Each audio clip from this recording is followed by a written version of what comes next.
The Spirit Enlightens Us, January 24th. The Coming of the Spirit. Then Jesus said unto them, Yet a little while is the light with you.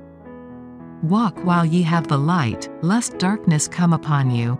For he that walketh in darkness knoweth not whither he goeth. John chapter 12 verse 35.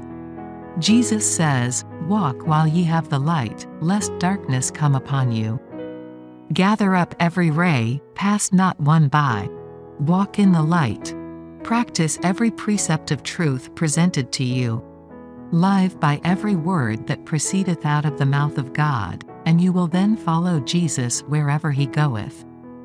When the Lord presents evidence upon evidence and gives light upon light, why is it that souls hesitate to walk in the light?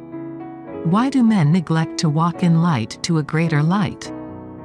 The Lord does not refuse to give his Holy Spirit to them that ask him.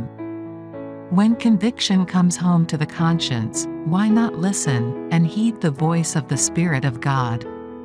By every hesitation and delay, we place ourselves where it is more and more difficult for us to accept the light of heaven, and at last it seems impossible to be impressed by admonitions and warnings. The sinner says, more and more easily, Go thy way for this time. When I have a more convenient season, I will call for thee. Acts chapter 24 verse 25. I know the danger of those who refuse to walk in the light as God gives it. They bring upon themselves the terrible crisis of being left to follow their own ways, to do after their own judgment. The conscience becomes less and less impressible. The voice of God seems to become more and more distant, and the wrongdoer is left to his own infatuation.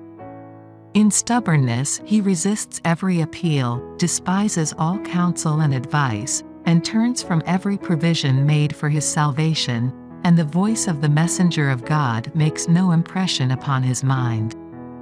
The Spirit of God no longer exerts a restraining power over him, and the sentence is passed.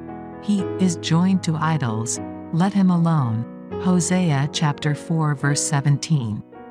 Oh, how dark, how sullen, how obstinate is his independence.